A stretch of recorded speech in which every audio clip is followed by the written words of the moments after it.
प्रश्नावली 12.2 चल रही थी। इसमें मैंने कुछ सवाल करा दिए थे। अब बाकी जो टिपिकल या डिफ़िकल्ट क्वेश्चंस हैं केवल उन्हीं को सॉल्व करा रहा हूँ। 2-3 क्वेश्चन मैंने बीच में छोड़ दिए हैं, बहुत आसान है, आप उनको स्वयं कर सकते हैं। और ये भी ज़्यादा हार्ड नहीं है, केवल क्या है किताब में एक चित्र बना हुआ है तो चित्र को देख करके हमें थोड़ा डिफ़िकल्ट लग रहा है, लेकिन इतना डिफ़िकल्ट सवाल है नहीं। तो देखिए सवाल क्या है कि फर्श पर फूलों का डिज़ाइन, जो फर्श होता है फर्श पर इस तरीके की डिज़ाइन बनी होती है, बनाया गया है टाइलों से, जिसकी प्रत्येक भुजा की लंबाई 9, 28 और 35 है। ये 9, 28 और 35 है। और इन टाइलों को 50 पैसे प्रति सेंटीमीटर से पॉलिश कराने का खर्च ज्ञात करो। तो पॉलिश तो बाद में होगी, पहले हमें क्षेत्रफल निकालना पड़ेगा इनका। तो ये इस तरीके से आप देख रहे हैं कि ये आकृति कितनी है, 1, 2, 3, 4, 5, 6, 7 और 8, लेकिन प्रत्येक में 2-2 त्रिभुज हैं। तो टोटल त्रिभुज कितने हो गए, 16 है। तो ये 16 त्रिभुज हैं। तो हम एक त्रिभुज का क्षेत्रफल निकालेंगे, 16 का गुणा करा देंगे, 16 त्रिभुज क्षेत्रफल आ जाएगा। तो देखिए क्या करते हैं, त्रिभुज का क्षेत्रफल वही फॉर्मूला लगेगा, under root s s minus a s minus b s minus c. अब हम एस निकालेंगे, a plus b plus c बटे 2, और ये है आपके 9 प्लस 35 प्लस 28 बटे 2। तो 9 और 35 जो होगा 44, 44 और 28 ये हो जाएगा आपका 72 बटे 2 यानी कि 36। जो आपका एस का मान आ गया है वो कितना आ गया है, 36। इस सूत्र में लगाइए आप,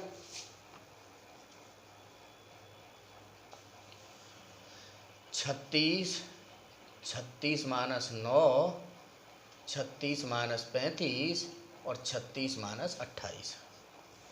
36 में से 9 गए 27, 1 और ये बचा आपका 8। 36 का जो वर्गमूल हो गया वो तो हो गया 6, ठीक। और इसको हम करेंगे 9 गुणा 3 और इसको करेंगे 4 गुणा 3। तो 9 चौक 36 फिर आ गया और अंडर रूट रह गया 6। तो 36 अंडर रूट, तो अंडर रूट 6 का जो मान होता है वो अंडर रूट 6 का मान आप लगाएंगे 2.45। तो 2.45 इनका आप गुणा कराएंगे तो ये जो है एक त्रिभुज का क्षेत्रफल आया है।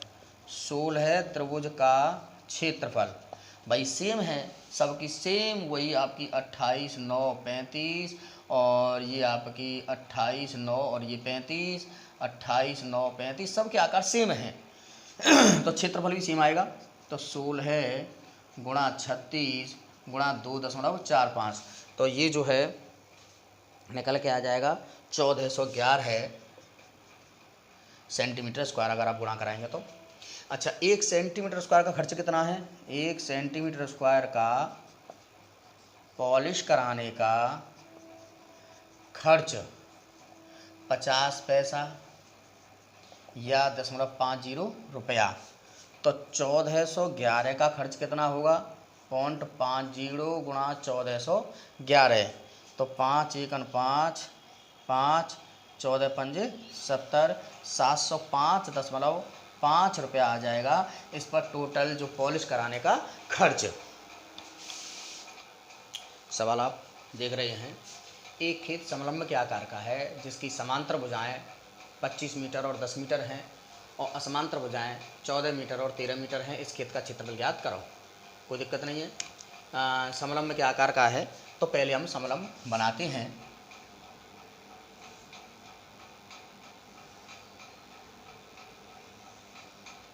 तो सवाल देखिएगा, एक जो समांतर भुजाएं हैं वो 10 मीटर और 25 मीटर हैं और असमांतर जो हैं वो 13 और 14 मीटर हैं।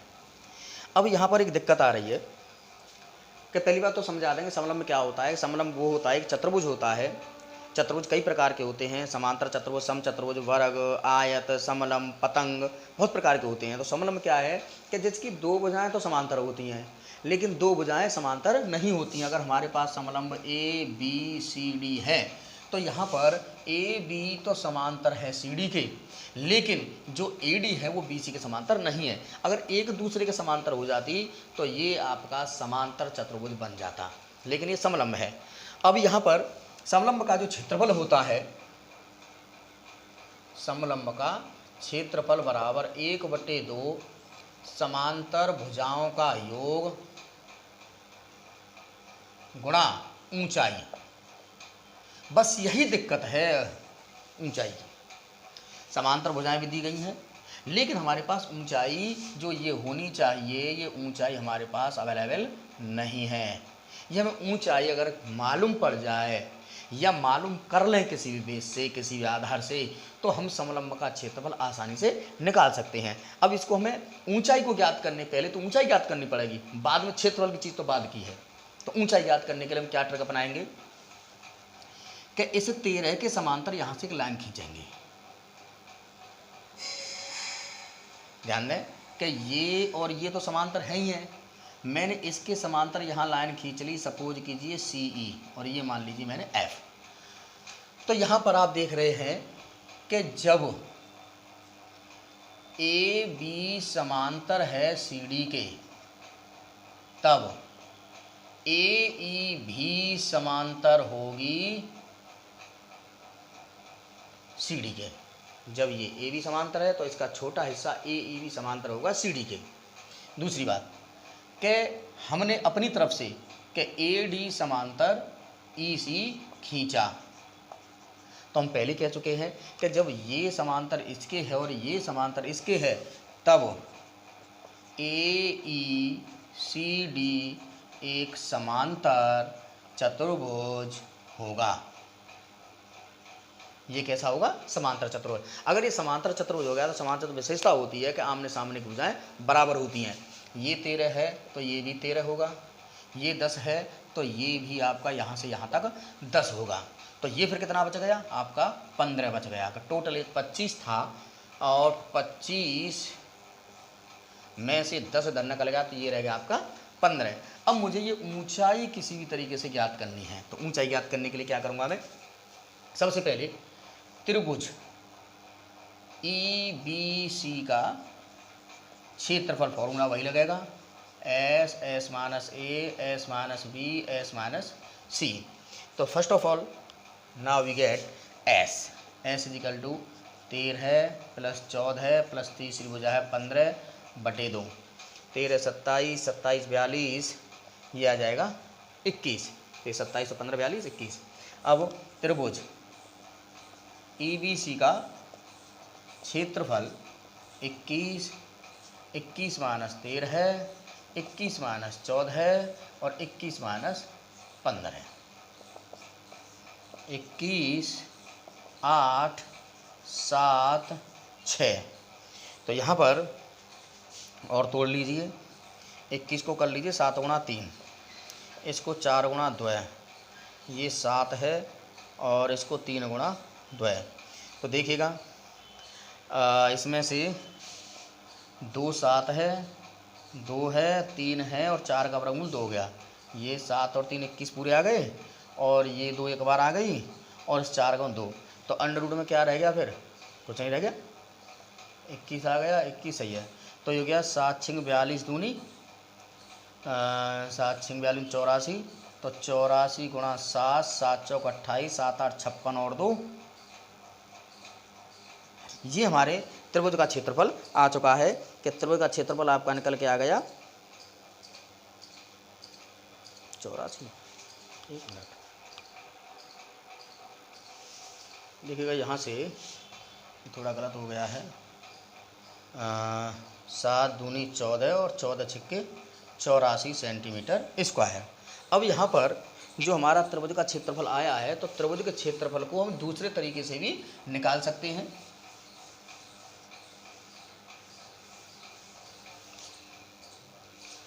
त्रिभुज ई बी सी का क्षेत्रफल इजिकल टू 1/2 आधार गुणा ऊंचाई। गणित की विशेषता होती है कि गणित को आप 10 तरीके से निकालो, 50 तरीके से निकालो, लेकिन आंसर एक ही आता है। जैसे हमने त्रिभुज EBC का क्षेत्रफल एक तो हीरोज फॉर्मूला से निकाल दिया, वो कितना आया था 84 आया था। दूसरा भी सूत्र होता है कि 1/2 आधार गुणा ऊंचाई, रहेगा वही 84 ही। तो 1/2 आधार आपका है EB और ऊंचाई आपकी है FC = 84। EB 15 है और FC ऊंचाई निकालनी है, तो H बराबर 84 गुणा 2/15। तो ये आपका हल होके आंसर आ जाएगा 11.2 मीटर। अब आपकी ऊंचाई ज्ञात हो गई। अब आपका समलंब का क्षेत्रफल ज्ञात करने में कोई दिक्कत नहीं आएगी। तो समलंब का सूत्र पहले लिखा चुका हूँ, 1/2 समांतर भुजाओं का योग। समांतर भुजा आपकी ये है AB प्लस CD गुणा ऊंचाई में निकाल चुका हूँ, इसी के लिए पूरा कारनामा करना पड़ा था हमें। 25 + 10 × 11.2, तो 11.2 ये कट जाएगा 2 से, 5.6 × 35, तो ये हल होकर के आपका आंसर आ जाएगा 196 मीटर स्क्वायर। सवाल लंबा है, हम इस तरीके से सवालों से ही अपनी जो मानसिक विकास है उसको कर सकते हैं। हल्के हल्के सवालों से मानसिक विकास नहीं होता है। अगर आपको माइंड प्रैक्टिस करनी है, माइंड की व्यायाम करनी है, तो माइंड की व्यायाम इसी प्रकार के सवालों से होती है कि हमें कहाँ टिकना है। तो एक बार मैं रिवाइज करा देता हूँ सवाल को, कि सवाल में हमें 2 समांतर भुजाएं दी गई हैं, 2 असमांतर दी गई हैं, और समलंब का क्षेत्रफल हमें पूछा गया है। तो लेकिन समलंब के क्षेत्रफल के लिए जो हमें ऊंचाई चाहिए, वैसे तो होता है समांतर भुजाओं का योग गुणा ऊंचाई, लेकिन ऊंचाई नहीं दी गई थी। समांतर भुजाएं दी गई थी, ऊंचाई नहीं दी गई थी, तो हमें ज्ञात करना है ऊंचाई। तो इसके लिए शायद मैं पहले भी इस प्रकार का सवाल करा चुका हूँ। तो इसमें हमने क्या किया कि इसके समांतर एक लाइन C से CE खींची, ये समांतर, और ये पहले समांतर थी, तो यहाँ से AECD एक समांतर चतुर्भुज बन गया। समांतर चतुर्भुज बन गया तो ये भुजा इसके बराबर हो गई, ये भुजा इसके बराबर हो गई। जब ये AE 10 हो गई और ये पूरी 25 थी, ये निकल के आ गई 15। ये 14 दी गई थी, ये इसके समांतर थी, हो गई 13। अब हमें त्रिभुज जो इसका क्षेत्रफल आसानी से निकाल सकते हैं, क्योंकि ये हमें 13, 14 और 15 आ गई। तो इसका क्षेत्रफल हमने हीरोज फॉर्मूला से निकाला था आपके सामने, तो ये आया था 84। अब इसका ही जो क्षेत्रफल निकाल सकते हैं वो निकाल सकते हैं 1/2 आधार गुणा ऊंचाई। तो इससे आधार गुणा ऊंचाई से हमारी ऊंचाई ज्ञात हो गई 11.2। अब हमें जो चीज़ चाहिए थी वो चीज़ हमें मिल गई, समांतर भुजाओं का योग गुणा उनके बीच की दूरी या ऊंचाई।